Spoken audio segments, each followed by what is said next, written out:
Hoy es miércoles 7 de abril, si no me confundo, todos estamos correctos, 7 de abril, sí, son las 4:15 de la tarde y le dedicamos el programa a una persona de la casa y a su marido, a Lucía y a Manu. Hoy es su aniversario, cumplen 4 años de casados y ahí le tenemos al lado de ese coche clásico. Lo van a celebrar por todo lo alto, que lo sé yo, no sé si hoy o el fin de semana.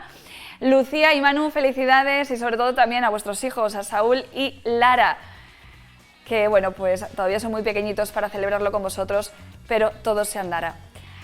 Lucía, Manu, felicidades por vuestro aniversario de boda, 4 años, que ya se dice pronto. Fíjate que yo el otro día esta mañana estaba hablando con Lucía y digo, ¿solo 4 años llevas de casada? Sí, yo creo que llevas mucho más. ¿Cómo se pasa el tiempo, de verdad? Bueno, siguen suspendiéndose los actos multitudinarios por la pandemia. El Ayuntamiento de Hospital de Órbigo confirmaba el pasado lunes la cancelación por segundo año consecutivo de sus justas medievales, declaradas de interés turístico regional. Y hoy el Ayuntamiento de León y el Cabildo Isidoriano han confirmado que se aplazan las tradicionales cabezadas que tendrían que llevarse a cabo el próximo domingo 25 de abril en la Basílica de San Isidoro. El año pasado también sufrieron una modificación de fecha y tuvieron que ser pospuestas al 19 de julio.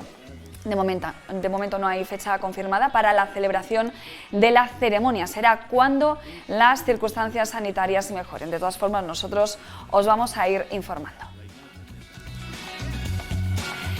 Algunos actos se suspenden y otros se adaptan a la situación epidemiológica. Es el caso de la primera edición de Editores que se ha inaugurado esta misma mañana y de la que ya os hablamos en este programa el pasado lunes. Con un amplio programa se desarrollará hasta el próximo domingo, aunque será ya mañana jueves por la tarde cuando se abran al público los 11 expositorios ubicados en el patio del Albéitar. Nosotros estaremos allí en directo para dar la bienvenida a esta primera edición de Editores con entrada gratuita hasta completar aforo y que comprenderá diferentes actividades como por ejemplo presentación de libros y encuentros con autores, pero también teatro o música en vivo.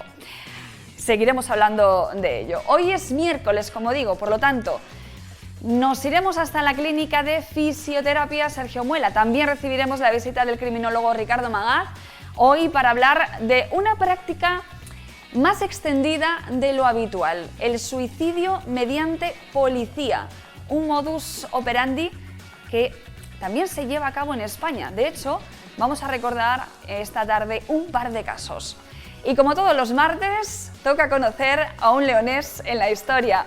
Hoy es el turno del político, catedrático y jurista Gumersindo de Azcárate, cuya colección bibliográfica fue donada por sus sobrinos herederos a la Fundación Sierra Pambley, dando origen de ese modo a la Biblioteca Azcárate. Y hasta allí, precisamente hasta la Biblioteca Azcárate, hemos enviado esta tarde a Patricia Láez para celebrar sus 100 años de vida. No los 100 años de vida de Patricia, sino los de la biblioteca. Muy buenas tardes, Patri. Buenas tardes. Ojo, que si llego así a los 100 años, yo firmo, donde haga falta, pero no. Yo también. Hemos venido por el 100 aniversario, por el centenario de la Biblioteca Azcárate, que está ubicada, bueno, pues como veis tengo la catedral justo detrás de mí y en la propia calle Sierra Pambley, en el número 2, nos encontramos con esta puerta, esta gran puerta verde. Bueno, pues si la atravesamos, aquí nos encontramos con el recibidor que nos va a llevar a la Biblioteca Azcárate. Ya lo tenemos todo listo para contaros todos los secretos que entraña esta biblioteca. Os doy un adelanto, venga, fijaos por aquí. A ver, ¿qué pone? En esta biblioteca tuvo su origen la revista Espadaña, 1944-1950. Pues luego nos lo explicas, ¿no? Bueno, ok. Está bien explicado, yo creo, no hace falta mucho más. Bueno, en unos minutos, Patricia, regresamos hasta allí, hasta la Biblioteca Azcárate, para dar un recorrido, para hacer un recorrido por todas sus instalaciones. Pero antes de conocer la historia de este centro cultural, lo mejor es que conozcamos la historia de su precursor, del dueño de su fondo literario, Gumersindo de Azcárate. Leoneses en la historia, con Marta Prieto.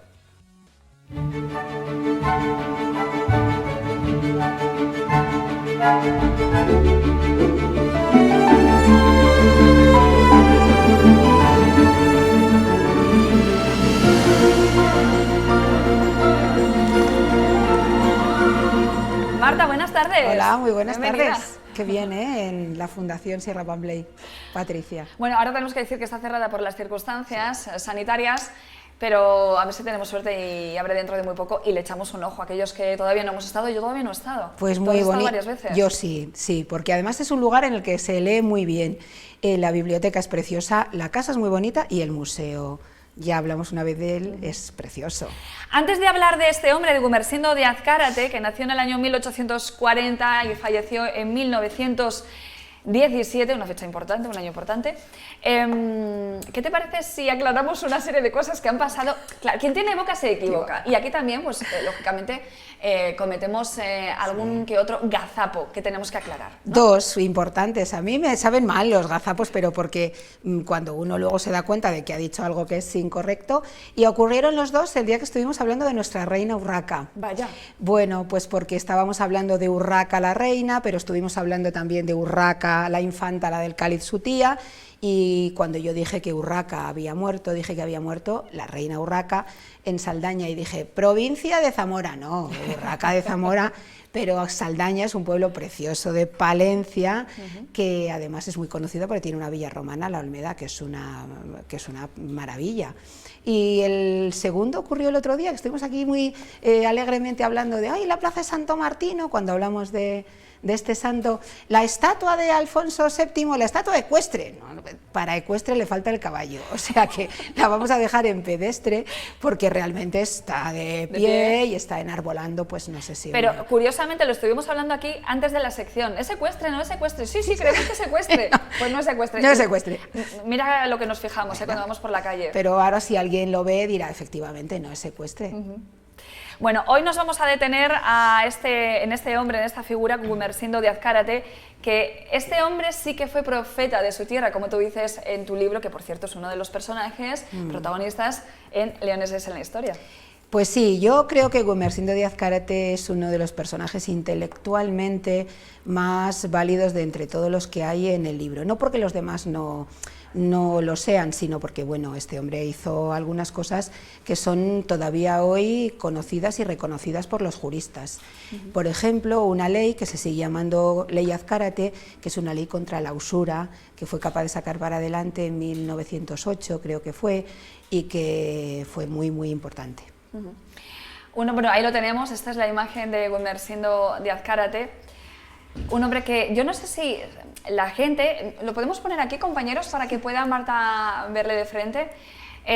Un hombre que vivió muchas cosas, era republicano, sus padres no eran de León, creo que vinieron de Navarra, ¿no? Bueno, la familia realmente vino de Navarra, pero su padre ya estaba incardinado en León. Patricio de Azcárate estaba incardinado en León, se fue a estudiar a Oviedo, y en Oviedo su padre conoció a la que fue su madre y luego se volvieron otra vez para León, y la familia ya se quedó en León.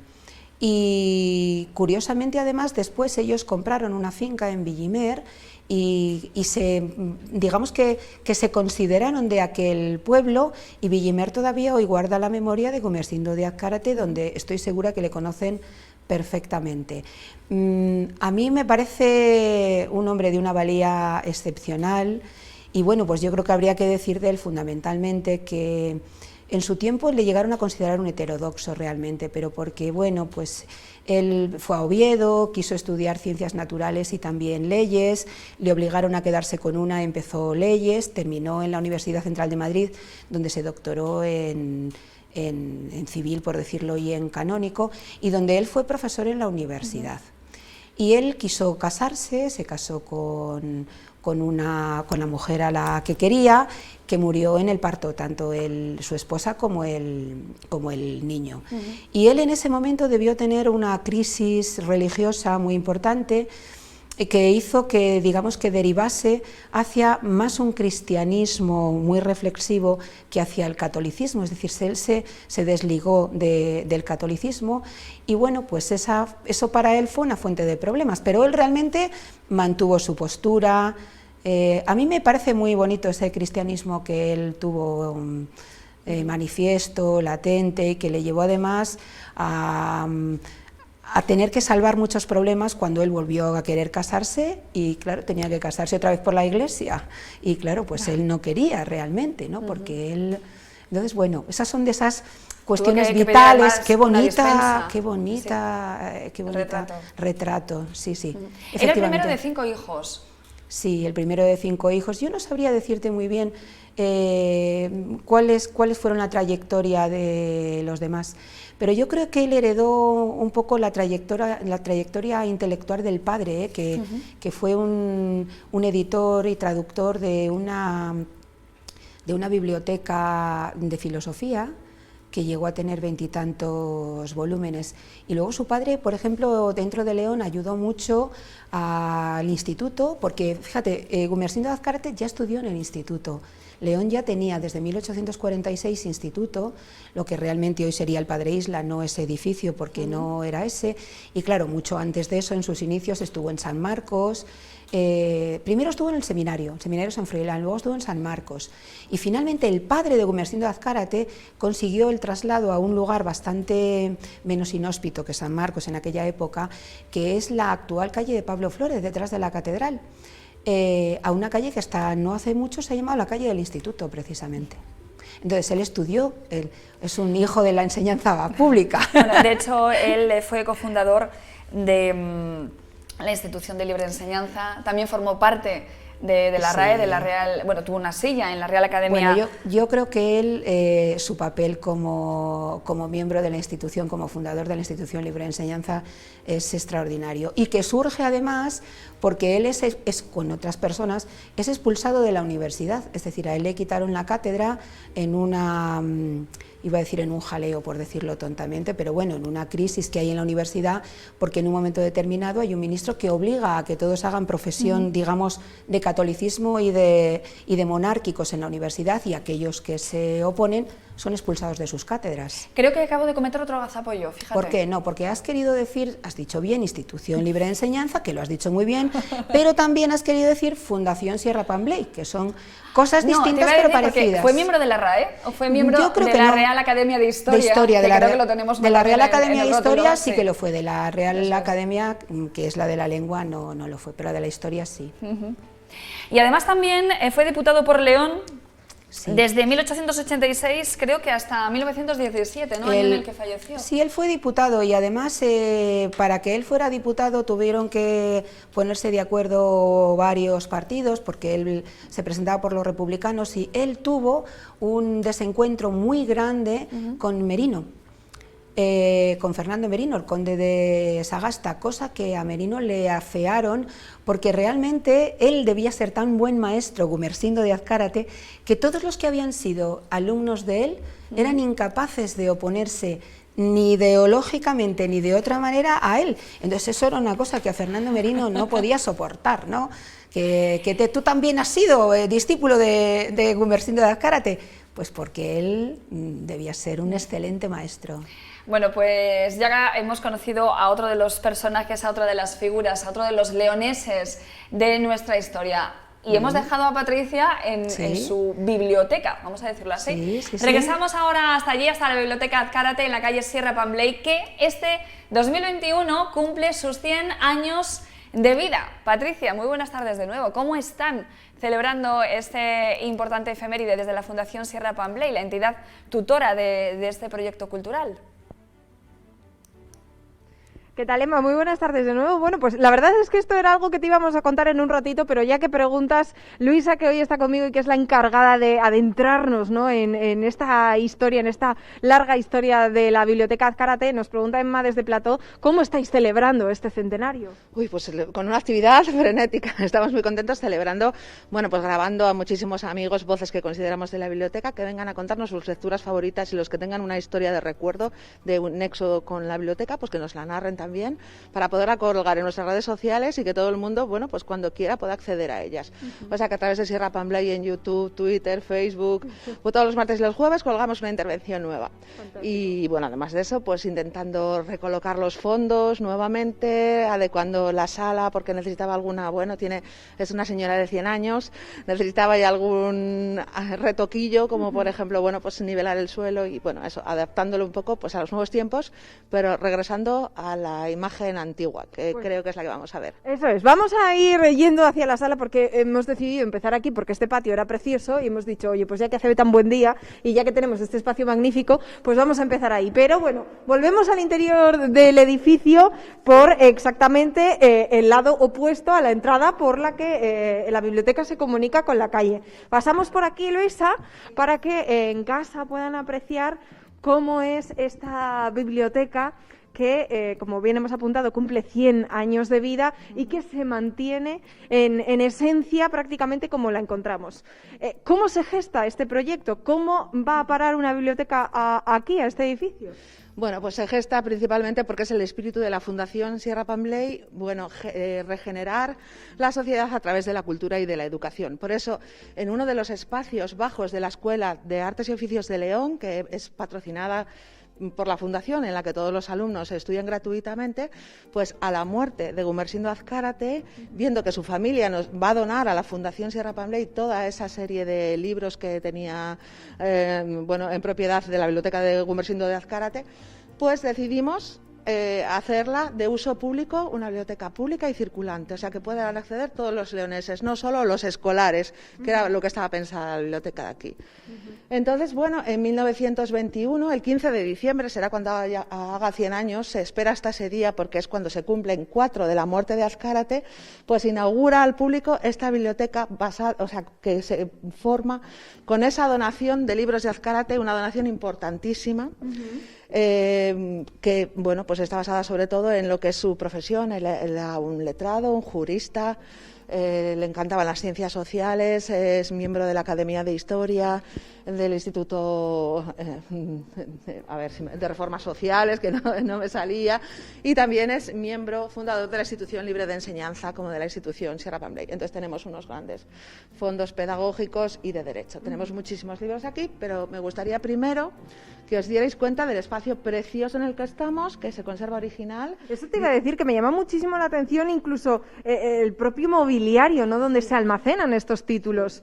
Pues nada, es un diseño de Manuel Bartolomé Cosío, que es el que sucede porque al fallecimiento de Gumersindo Azcárate, Gumersindo era presidente de la Fundación Sierra Pambley y le sucede Manuel Bartolomé Cosío, otro de los institucionistas, el alma mater del institucionismo.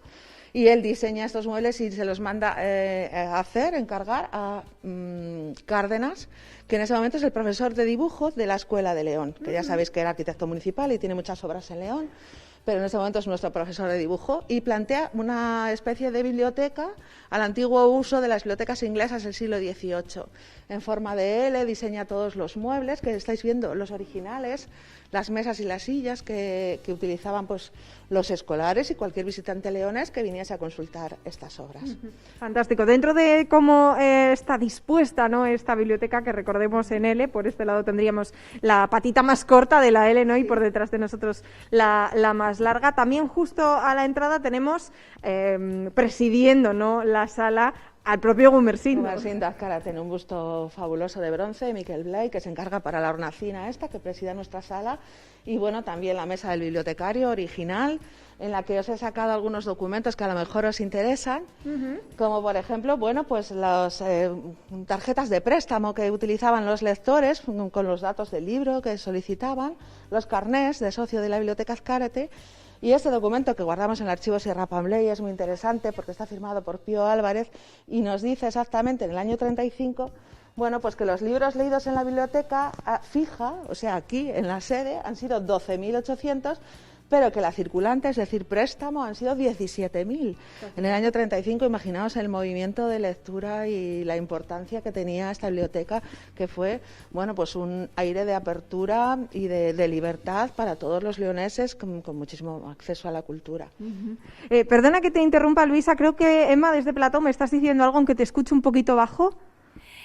Quería saber, que yo no sé si tenéis ese dato, pero no sé si entre todos los documentos que guarda la biblioteca podemos tener ese dato. ¿Cuál fue o quién fue el primer socio en inscribirse en la biblioteca por allá por el año 1917? No sé si eso se sabrá a día de hoy. Me pregunta Emma que si de entre toda la documentación que se conserva de la biblioteca se sabe quién fue el socio número 1.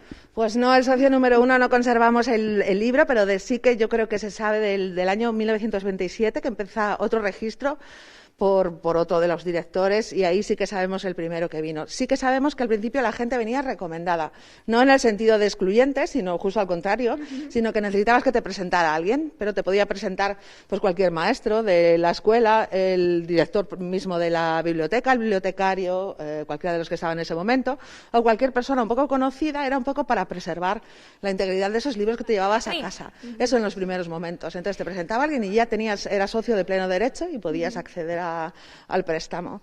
Es curioso pensar que había como 800 préstamos de media mensuales en el año 22. Que son muchos, sí. León era un foco de cultura en ese sentido y de libertad. No había prácticamente analfabetismo de personas adultas. Entre 20 y 25 años decimos que hay un 1%, mucho mejor las cuotas que en toda España. La gente que acudía a las escuelas gracias a pues la labor también de la Fundación como educadora, ¿no? En este sentido, y de la biblioteca. Sí, es que hay que venir a las bibliotecas, yo lo digo siempre, que es una manera de enriquecer el alma. Me decías, Emma. Sí, precisamente esta pregunta versaba sobre eso. Yo no sé qué clase de sociedad era la que se acercaba en aquellos tiempos, en el siglo, a principios del siglo XX, en los años 1920, 1930, hasta la biblioteca. No sé si era gente pudiente, si la entrada era gratuita. Bueno, comentábamos al principio, ¿no, Luisa?, que sobre todo era una biblioteca orientada a toda aquella persona que se estuviera formando, ¿no? Pero ¿estaba abierta al público general o había algún tipo de requisito? Mira, os va a encantar este documento que os voy a enseñar porque nos lo cuenta todo. Mira, dice, ¿os acordáis que os he contado los libros leídos? Pues dice que aumentó la cifra cerca de 2.500 libros, bueno, la fija y la circulante 850. A ver si llego a lo que quiero contaros. El 25% eran mujeres y el resto varones, el préstamo. El tipo corriente de lector que predomina es el de estudiante, siguiendo después el de empleado y el de profesionales liberales y obreros manuales. Y por último, las demás clases sociales. Y bueno, luego habla de los libros desaparecidos, perdidos y deteriorados, pero bueno, creo que también vamos a hablar de ellos un poquito más adelante. O sea, he contestado, o sea, que realmente venía todo el mundo, incluso el tanto por ciento de mujeres y de hombres, que ya sabéis, bueno, que es un momento temprano en el que todavía no tenemos tanto acceso nosotros a la enseñanza. Y que no es una estimación ni nada, que queda constancia, queda reflejado en uno de estos documentos. Tenemos sobre las mesas muchos libros, algunos de ellos, no todos, os los vamos a mostrar después para que os hagáis una idea de qué tipo de libros, qué tipo de publicaciones son las que podemos encontrar a día de hoy en la Biblioteca Azcárate y alguna que otra anécdota también a lo largo de estos 100 años de trayectoria. Oye, una cosa, antes de volver con la siguiente conexión, a mí me gusta mucho entrar en una biblioteca o en una librería y fijarme en ese olor, ¿no? ¿Se ha cortado la conexión, compañeros? Ah, perfecto. Quería hablar con Patri, lo digo porque como me la habéis quitado, no sé si queréis que conecte después con ella, luego se lo pregunto. No, yo no estoy viendo a Patri. No, no la estoy viendo. Pero yo continúo, yo le pregunto, es que en la pantalla no me está saliendo Patricia, no pasa nada. Patri, continúo contigo, te preguntaba que yo cuando voy a las bibliotecas o a las librerías me importa mucho y me quedo mucho con ese olor a libro nuevo. ¿A qué huele la Biblioteca Azcárate? A libro nuevo, desde luego, no, porque luego vais a poder ver los tomos, ¿no?, de esas publicaciones que suman pues muchos años. Lo que sí que es cierto es que se respira como un ambiente muy particular. No sabría cómo definir ese olor, pero se nota que estamos en un sitio con muchísima historia y sin abrir los ojos, de verdad que no es necesario. Ya, bueno, pues en unos instantes regresamos de nuevo para que nos hables ya de ese fondo literario, de ese fondo bibliográfico de la Biblioteca Azcárate, que como digo, cumple 100 años de vida. Marta, es una maravilla hablar de educación, sobre todo de nuestra historia, de qué es lo que sucedía en aquellos años, ¿no?, con nuestra sociedad. Pues yo creo que la sociedad leonesa era bastante culta. la realidad. Y hay una cuestión también muy importante, y es que sí que es cierto, estaban hablando del índice de analfabetismo, es muy bajo en la provincia de León, probablemente es el índice de analfabetismo más bajo de toda España. Y en León, en la provincia de León, había municipios que no tenían analfabetos. Por ejemplo, se habla siempre de Murias de Paredes o se habla de La Vecilla, no tenían analfabetos. Y es que además había pocos analfabetos y muy pocas mujeres analfabetas. Otro tema es qué grado de instrucción podían tener las mujeres o incluso los hombres, pero analfabetos, date cuenta que en Galicia había muchísimos, en Andalucía, pues por poner ejemplos, en Extremadura, pero el caso de León ha sido siempre paradigmático de los pocos analfabetos que había. Bueno, pues teníamos esa suerte, es que en una época bastante mala. Tenemos que dejarlo ahí, Marta, que perfecto. ya estoy pasada de tiempo muchísimo. Gracias. Nos vemos el próximo miércoles. Nos vemos. Bueno, nos vamos a publicidad. Hacia la vuelta ya tendremos aquí con nosotros a Ricardo Magaz para hablarnos de una actuación suicida, o de la actuación suicida más extendida de lo que pensábamos, sobre todo en Estados Unidos, el suicidio mediante policía. Ahora os contamos más. Hasta dentro de unos minutos.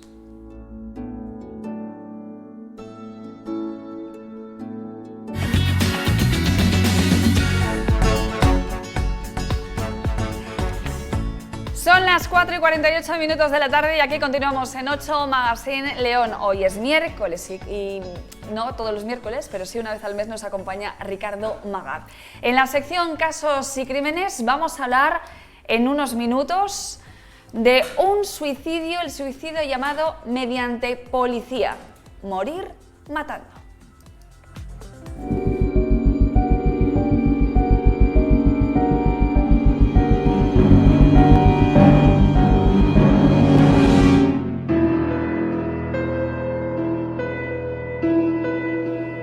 Ricardo Magaz, buenas tardes, bienvenido. Hola Inma, da gusto venir porque siempre estás risueña.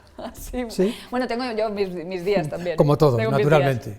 Oye, me ha sorprendido muchísimo el tema que has elegido en esta ocasión, porque yo era una cosa que es verdad que hemos escuchado, hemos visto ciertas noticias relacionadas con el tema en los informativos, pero yo creo recordar que nunca había escuchado esta expresión, ¿no? Morir matando o suicidio por mano ajena, que es una práctica más corriente de lo que podemos llegar a pensar. ¿En qué consiste exactamente este modus operandi? Pues es una práctica, sí, más corriente de lo que realmente pueda parecer. Bueno, el suicidio mediante policía, resumiéndolo mucho, consiste en que alguien desea suicidarse, no lo hace por propia mano y elige que alguien le mate. Luego, si quieres, podemos poner varios ejemplos. Provocan al agente de policía para que, en legítima defensa, utilice su arma y acabe con la vida de esta persona que previamente le ha agredido, o bien con un arma blanca, o con un arma de fuego, en fin, o con un explosivo, o con cualquier otro medio agresivo. Provocar a los agentes, ¿no? Sí, pero siempre con ánimo homicida. Claro. Siempre con ánimo homicida. Podríamos decir que es algo así como una pseudo-inmolación. Sí. O un pseudo-suicidio. Efectivamente. Hay otra modalidad, hay otro tipo de este suicidio mediante policía que es mucho más violento. ¿Cuál es? Bueno, es lo que llamamos el rally criminal, ¿verdad? Es lo que llamamos el síndrome de Amok, que es alguien que se quiere suicidar, pero antes de caer abatido lo que hace es un rally criminal, lo que vendría a ser un asesinato en masa indiscriminado. En Estados Unidos esto se da bastante porque allí tienen acceso prácticamente libre a las armas, y entonces pues es un asesinato en masa indiscriminado hasta que los agentes de la autoridad o cualquier otra persona le abate normalmente a tiros. Se llama síndrome de Amok. Sí, ¿no? Síndrome de, sí. Que me El nombre procede comentar. precisamente de este hombre que se apellidaba así. Has hablado de Estados Unidos, pero esta práctica no se lleva solo, no se realiza solo en Estados Unidos, ¿verdad? Aquí en España también hemos tenido algún que otro ejemplo. Sí, hemos tenido varios ejemplos. El primero que se documentó, lo cual no quiere decir que fuera el primero, fue en la Puerta del Sol en el año 2010. 2010, efectivamente, sí. Concretamente, bueno, pues al lado del Oso y del Madroño, un madrileño fue a la Puerta del Sol, la emprendió a patadas contra un coche patrulla de la policía municipal que estaba allí aparcado, sin los agentes dentro, avisaron a los policías, se acercaron a ver qué ocurría, quién estaba pateando su coche, y de pronto este hombre, de un modo inopinado, sacó un cuchillo y se lanzó a degollar con ánimo absolutamente homicida a matar a los policías. Bueno, afortunadamente pudieron reaccionar porque le vieron venir, ¿verdad? Luego, si quieres, hablamos de la regla de los 21 pies. Muy curiosa, además la vamos a hacer de manera práctica. Sí, estupendo. De un modo ilustrativo. Bien, decía que le vieron venir, retrocedieron, no tuvieron más remedio que hacer uso de sus armas, de sus pistolas, porque el hombre no deponía su actitud, y dispararon. Bueno, varios impactos le dieron, pero fíjate, bueno, afortunadamente el hombre no murió pese a la agresión, ¿no? Pero fíjate las cosas que ocurren, Emma. Uno de esos tiros le impactó en el brazo, no le dio en el hueso, la bala, el proyectil, atravesó el brazo del agresor y se incrustó contra el ojo, en el ojo de un viandante, de un madrileño, de un ciudadano que pasaba por allí. Bueno, perdió el ojo, pero no perdió la vida, ¿no? Entonces, él no murió, ¿no? Este hombre no, no murió. el agresor, el hombre que se quería suicidar mediante policía, no murió. Luego, en el juicio, reconoció que efectivamente quería morir, que se quería suicidar, que no se atrevía a matarse por sí mismo y que ideó ese sistema de ir a provocar. En este caso, ¿qué delito se le imputa a este agresor? Bueno, pues, en fin, un homicidio, depende del grado de consumación, ¿no? Sí. Tenemos otro ejemplo, no sé si las imágenes que estamos viendo son de este caso, Ricardo, o son del caso que vamos a hablar a continuación, que tuvo lugar el 20 de agosto. Vale, de acuerdo, es el del caso que vamos a hablar ahora. El 20 de agosto del 2019 en la comisaría de la Policía Autonómica en Cornellá. Sí, de los Mossos. ¿Qué sucedió? Bueno, esto fue, nosotros lo llamamos una especie de martirologio, una pseudo-inmolación, hay con unos tintes de redención, ¿no? Y comprenderás por qué todos estos términos un poco técnicos. Este hombre es de origen árabe, se estaba divorciando de su mujer, porque al parecer su esposa le había pedido el divorcio porque él mantenía otras relaciones con varones. Él eso lo debía llevar mal en su fuero interno, y en el mundo árabe no está precisamente bien visto el hecho de suicidarse, aunque él ya le había dicho a su exmujer, con la que todavía mantenía una cierta relación, que quería suicidarse, y un día, de madrugada, a las 6 de la mañana, se presentó en la comisaría de Cornellá. Cuando estaba en la puerta, sacó un cuchillo de unas dimensiones enormes e intentó acuchillar, degollar a la agente de los Mossos, de la Policía Autonómica, que estaba custodiando el edificio. ¿Hirió a alguien? Como en el caso de la Puerta del Sol, ella le vio llegar y hubo distancia suficiente, fue retrocediendo, él la cometía una y otra vez, no deponía su actitud. Otro policía que estaba allí de turno la ayudó. Bueno, finalmente el hombre estaba absolutamente enloquecido y no tuvieron más remedio que disparar en legítima defensa. En este caso sí murió, ¿verdad? Y bueno, su mujer fue honesta y confesó en su declaración los problemas psicológicos que este hombre tenía. Vamos a hablar de eso, de los perfiles psicológicos que esconden, que hay detrás de estas personas, porque bueno, estudiar estos casos es muy interesante desde el punto de vista criminológico, pero ¿qué es lo que puede motivar, Ricardo, a estas personas a cometer estos actos? A que sean otros, ¿no?, los que terminen con su propia vida, porque en esta ocasión, bueno, sabemos que en la cultura musulmana está reprobado el suicidio, pero ¿qué perfil psicológico hay detrás de estas personas? Porque no pertenecen, tenemos que recordar, a ningún grupo terrorista, y que ellos actúan por su cuenta. En el caso este de Cataluña, bueno, en principio parecía que iba a pasar por un tema yihadista, nada, en absoluto. Era una cuestión puramente personal de este hombre. Bueno, el perfil suele ser problemas psicológicos, ¿verdad? Y luego, en algunos casos, una especie de intención de fuero interno de redención de algo, de algún tipo de culpa absurda, por otro lado, ¿verdad? Porque para llegar al suicidio, pues realmente, en fin, tiene que tener problemas graves y problemas psicológicos, ¿no? Y el hecho de pretender que alguien te mate, bueno, pues es porque tú no quieres, no puedes o no te atreves, ¿verdad?, a hacerlo por tu propia mano. Bueno, desafortunadamente todos los días hay suicidios, que además, como tú muy bien sabes, la prensa normalmente no se hace eco de ellos, ¿verdad? Primero porque es un dolor innecesario para las víctimas, para las familias, sí. Y luego porque a veces sí hay algún efecto llamada, ¿no? Efecto llamada de gente que, bueno, ya lo tenía en mente, ¿no? También podemos hablar de un suicidio disfrazado de martirologio, que antes comentábamos antes de publicidad. Sí, el caso este de Cornellá. está claro. El hombre tiene problemas personales y, como decíamos, en el mundo árabe el suicidio está muy reprobado, pues bueno, lo que intenta es que, en fin, hacer pasar por una especie de pseudoinmolación su muerte y que se la cause a alguien. Pero morir matando, ojo, morir matando, que no es que alguien se presente, insulte a, en fin, a un agente de la autoridad y este le pegue 2 tiros, no, hay una intención homicida. ¿Qué es lo que marca, Ricardo, el Código Deontológico Policial en estos casos? Porque existe una regla o una pauta de la que vamos a hablar ahora y que vamos a ilustrar en el plató y que explica cómo actuar en estas circunstancias. ¿Cómo se llama? Las academias policiales, pese a que yo la hice ya hace 42 años, todavía se sigue diciendo lo mismo.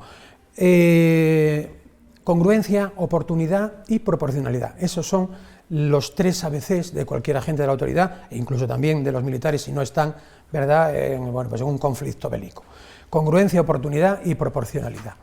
Es decir, no causes un mal mayor del que pretendas evitar, utilizando un arma de fuego, porque bueno, un arma de fuego puede llegar a ser letal, puede matar a alguien y ahí no hay vuelta atrás, ¿verdad? No obstante, ahora ya hace tiempo se están distribuyendo este tipo de pistolas que llaman Taser, que son realmente unas descargas eléctricas que inmovilizan al agresor, ¿verdad?, lo dejan neutralizado y sin riesgo para su vida. Vamos a hablar de esa regla Tueller de los 21 pies o situación límite de autodefensa que has mencionado hace unos instantes y que nos explica cómo actuar en estas circunstancias a la policía. ¿Te lo explico y luego lo escenificamos? Lo escenificamos mientras lo explicamos. Pues venga, que nos quedamos sin tiempo. ¿Cómo sería? Bueno, la regla Tueller o Tueller de 21 pies dice que, 21 pies son 6,4 metros. ¿Sí? Desde donde tú estás, 6 metros sería aproximadamente, antes ya los hemos contado, sí, es exactamente aquí. Bien, esta regla dice que si un agresor, yo soy el agresor y tú eres el agredido, un policía, yo en un momento determinado, de forma inopinada y sorpresiva, saco un arma blanca, esa regla dice que un arma blanca, mi bolígrafo, si fuera un cuchillo o un puñal, ¿sí?, es tan peligroso como un arma de fuego. ¿Por qué? Porque yo ahora, si me lanzo a la carrera hacia ti, tardo 1,5 segundos, que es el tiempo que tú tienes para reaccionar, desenfundar tu arma, montarla si no la tienes montada y neutralizarme. Y es muy difícil. Posiblemente yo llegue antes y te pinche, te agreda o te degüelle con mi cuchillo antes de que tú puedas reaccionar. Entonces, ¿qué significa exactamente esta regla? ¿Cómo tienen que actuar los policías? ¿Tienen que disparar? ¿No tienen que disparar? Pues primero, ¿tienen que ver peligro retroceder cerca? para darse tiempo y efectivamente intentar defenderse extrayendo su arma. En fin, eso ya entraríamos en una especie, ¿verdad?, de lucha cuerpo a cuerpo. Pero esta es una regla muy interesante que, claro, como casi todo este tipo de cosas viene de Israel y de Estados Unidos, donde, pues por sus singularidades ya la tienen absolutamente demostrada, ¿no? El suicidio mediante policía, morir matando, es el tema que hemos tratado hoy con Ricardo Magaz. Por cierto, antes de que te vayas, es importante recordar que este domingo a las 7 de la tarde firmarás ejemplares de este libro, España Negra, Crimen sin Fronteras y Narcotráfico, el nuevo libro de Ricardo Magaz. Estarás, como decimos, a las 7 de la tarde el domingo en la caseta de la editorial Mr. Griffin. Sí, aquí en el Albéitar de la Universidad de León. Bueno, en León no hace falta decir, cuando dices el Albéitar ya está dicho, no hace falta agregar lo de la ULE, Universidad de León, ¿verdad? Ya se sabe, por hecho. Muchísimas gracias, Ricardo, nos vemos dentro de un mes. Muy bien, Emma, un abrazo. Regresamos ahora hasta la Biblioteca Azcárate, que recordamos que este año cumple su centenario. Patricia Laez, muy buenas tardes de nuevo. ¿Cómo es la colección bibliográfica que contiene? ¿Cuáles son los principales temas o las principales temáticas y sobre todo cuántos títulos aglutina? Porque sé que son muchos. Son muchos, Emma, buenas tardes. Pero vamos a empezar por el principio, porque como comentábamos, todo este proyecto de la biblioteca se gesta gracias a que los herederos de Azcárate, pues donan, no toda, pero sí gran parte de su biblioteca privada. Y Luisa, tenemos sobre la mesa algunos de esos títulos de allá por 1917, cuando se donaron. Sí, claro. Tenemos se ha hecho así como una selección de algunos que os puede resultar interesantes, porque es que dentro de toda esa donación, pues claro, hay muchos contemporáneos contemporáneo. Sabéis que Azcárate era una figura pública trascendental y muchísimos pues, colegas literatos o estudiosos le dedicaban sus obras, ¿no? Entonces tengo algunas que os he puesto aquí para que podáis ver, con dedicatorias hacia Azcárate. Creo que son cerca de 400 las que están dedicadas dentro de la biblioteca. Y me gusta especialmente esta, que os la voy a leer, porque habla de todo lo que era Gumersindo de Azcárate, que es una figura leonesa trascendental en la historia de España. Dice: al ilustre presidente del Instituto de Reformas Sociales, sociólogo eminente y sabio catedrático de la Facultad de Derecho de la Universidad Central, en testimonio de la más alta consideración de su amigo devotísimo, el autor es Manuel Lezón. Tenemos, bueno, pues como veis... De su puño y letra, las dedicatorias... Claro. Aquí otro libro de Principio de Derecho Administrativo de Antonio Rollo Villanova, que él también le dedica, dice: a mi querido maestro, don Gumersindo de Azcárate, en prueba de respetuoso afecto. Bueno, pues aquí lo veis, este libro de 1900. Bueno, tenemos muchísimo sobre ellos y os he sacado también algunos de los libros que podemos encontrar de Gumersindo Azcárate aquí en la biblioteca, como estos del problema social, el resumen y juicios críticos y, sobre todo, bueno, pues algunos libros muy interesantes que son otro de los fondos importantes de la biblioteca, como son los fondos de pedagogía. Como muestra tenemos dentro de esta renovación pedagógica y del espíritu institucionista que hace emerger la Fundación Sierra Pambley, pues tenemos el Boletín de la Institución Libre de Enseñanza, que es una publicación fundamental y que no se encuentra fácilmente en casi ninguna biblioteca de España, aunque está incompleto aquí, pero bueno, tenemos un gran número de volúmenes.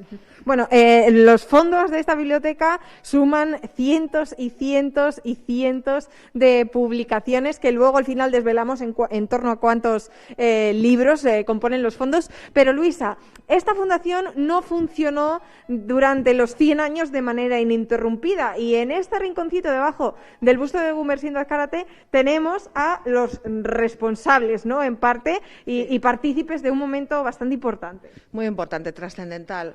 Tenemos una historia muy oscura y muy dura que tenemos que contar cómo fue, que bueno, con el golpe de Estado de Francisco Franco, pues la Fundación vive sus peores momentos, el espíritu de la institución pues es contrario a la ideología del dictador y entonces lo que hace es bueno, pues incautar todos los bienes de la Fundación y depurar tanto a los bibliotecarios como a la propia biblioteca. Tenéis ahí, que seguro que estáis viendo, la foto de Pío Álvarez, que era el bibliotecario que estaba al mando de esta biblioteca Azcárate en ese momento, en el 36, que fue depurado y paseado, o sea, le pegaron un tiro y fue asesinado.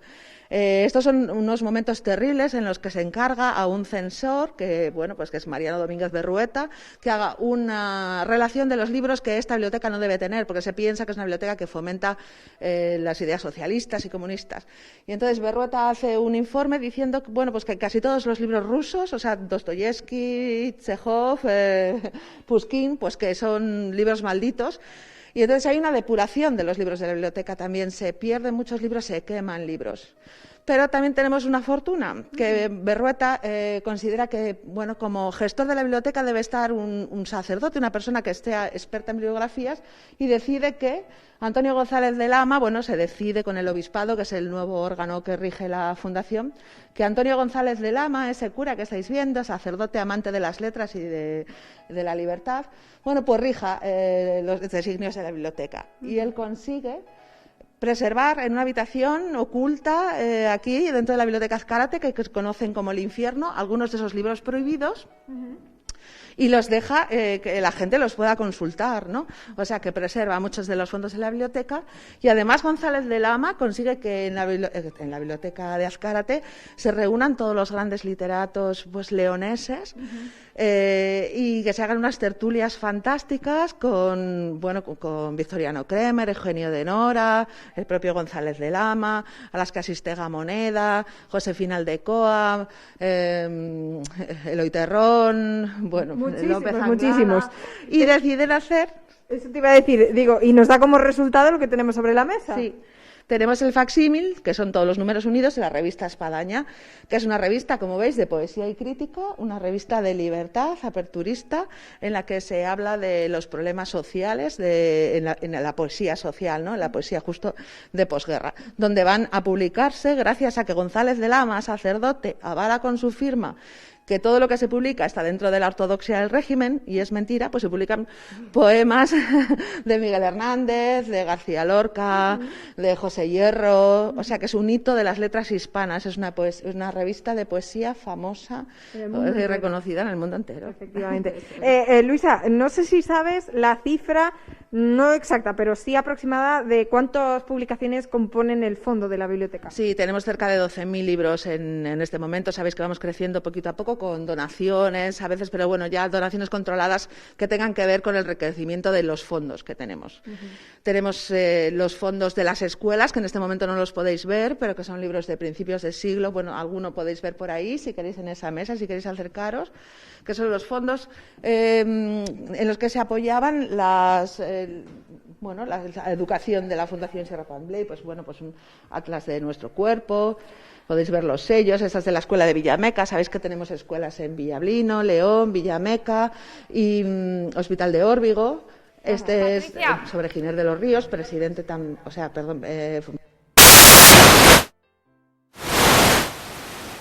me está comentando algo Emma desde Plató.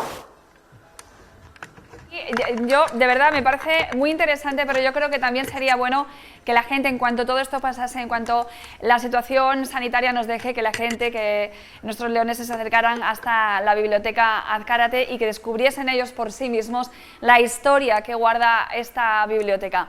Muchísimas gracias.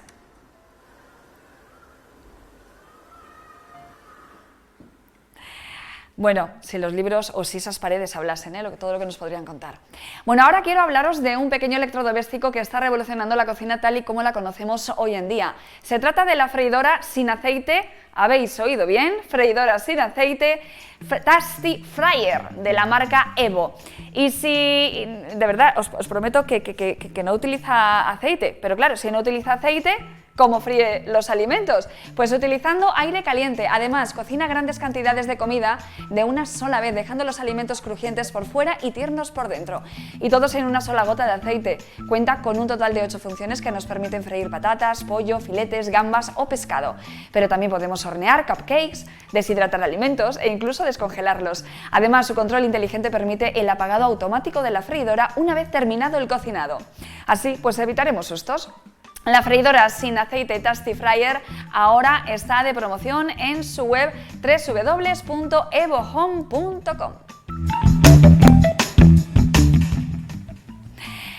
Pues nos vamos a ir a publicidad y a la vuelta, Sergio Muela en la Clínica Fisioterapia. Hasta ahora.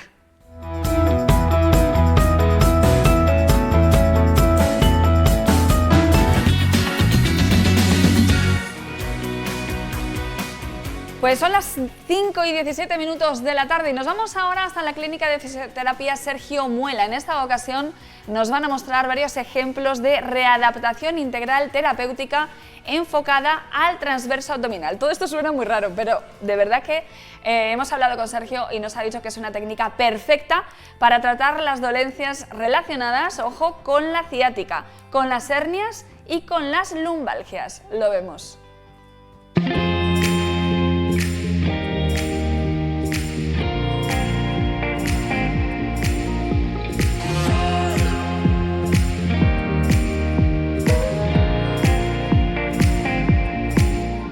Hola, muy buena familia. Hoy os vamos a traer un caso especial que a toda la población os va a sonar porque nos trae de cabeza tanto a los fisios como a vosotros, que es el dolor lumbar y sus variantes, tipo ciática, pseudociática, etc.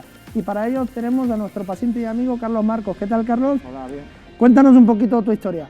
Pues yo tuve 3 hernias severas discales que me afectó al nervio ciático y no podía ni andar. Y con los ejercicios que tú me mandaste, recuperé la movilidad. Y bueno, estuvimos ahí casi un añito de rehabilitación, pero valía la pena porque te querían ya meter para la sala, para operar. Entonces, esto evidencia todos los metaanálisis y todos los artículos científicos que dicen que el ejercicio terapéutico siempre es el tratamiento conservador más óptimo que la cirugía en este tipo de casos. Entonces os vamos a enseñar un poquito a lo que afecta y cómo lo trabajamos. ¿En qué nos centramos? Nos vamos a centrar hoy en una batería de ejercicios terapéuticos del transverso del abdomen. Vale, fijaros. Tenemos la faja abdominal y luego tenemos los distintos músculos que tenemos, ¿vale? Con los restos anteriores del abdomen, etcétera. Entonces, esta faja, junto con la faja lumbar, es lo que vamos a trabajar estos dos capítulos. Así que, ¿vamos allá? Vamos. El primer ejercicio terapéutico que os vamos a enseñar para las lesiones lumbosacras va a ser el curl up modificado de McGill. Vale, es modificado porque cuando se hace este tipo de ejercicios, el paciente tiene molestias a nivel de la musculatura cervical. Entonces, McGill hizo una modificación para que se pueda hacer este trabajo de core, este trabajo de transverso abdominal. Y vamos allá, vamos a flexionar una pierna, la otra la vamos a meter a nivel suboccipital, vamos a hacer un levantamiento mínimo, una elevación de escápula mínima que vamos a contraer ahí, y fijaros, la mano le vamos a enseñar que la ponga aquí porque va a tener que liberar el cuerpo, va a hacer una cocontracción de toda la faja abdominal para que el lumbar, la curvatura lumbar quede plana, y a la vez va a apretar con el talón, se va a ayudar con el talón haciendo un empuje hacia el suelo. Esta contracción va a durar 10 segundos. Todo el cuerpo va a estar contraído para trabajar el transverso abdominal 10 segundos, ¿vale?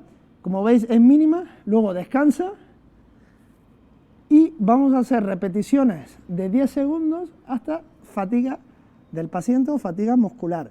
¿Cuántas series? Pues dependiendo de lo que nos prescriba, porque cada tratamiento tiene que ser individualizado para que se optimice el profesional sanitario, porque cada caso es un mundo. Pero este tipo de ejercicio nos viene perfecto para empezar a trabajar. El segundo ejercicio terapéutico de la readaptación integral terapéutica para las lesiones lumbosacras va a ser el dead bug. Vamos a darle un fitball, una pelota hinchable a nuestro paciente.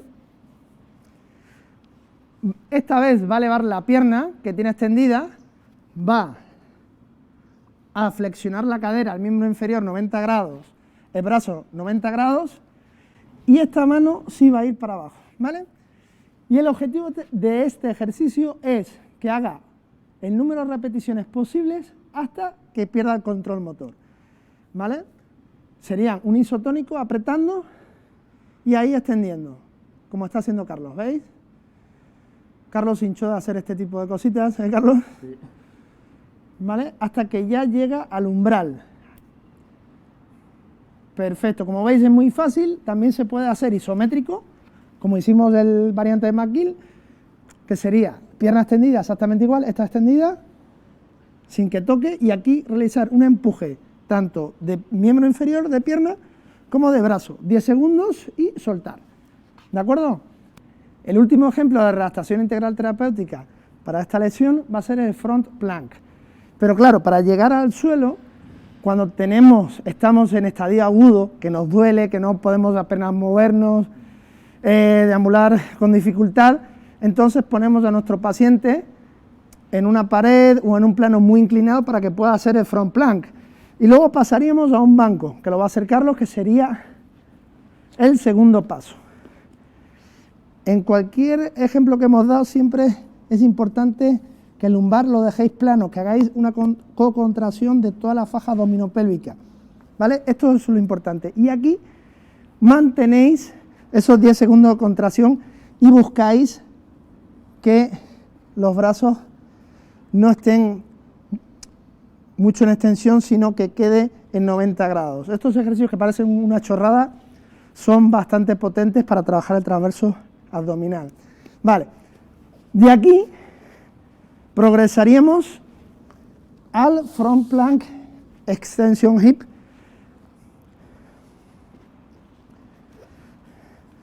que sería exactamente igual. Esta es la clave. ¿Veis cómo él ha dejado plano toda la columna vertebral? Y de aquí elevaríamos miembro inferior.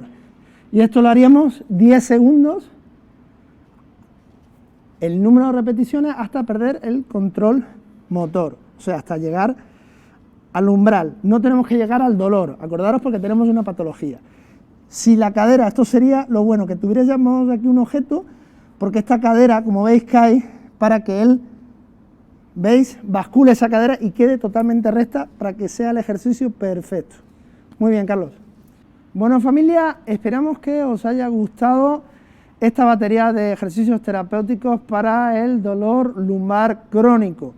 Ponerlo en práctica y siempre, por favor, que tengáis alguna patología, alguna lesión, no dudéis en consultar a vuestro profesional sanitario de confianza. Nosotros estamos encantados de poder recibiros aquí en nuestra clínica de fisioterapia Sergio Muela Fernández y como siempre estamos en nuestra segunda oficina Altafit León. Muchísimas gracias, Carlos, por tu testimonio y seguimos con la parte posterior en el próximo capítulo.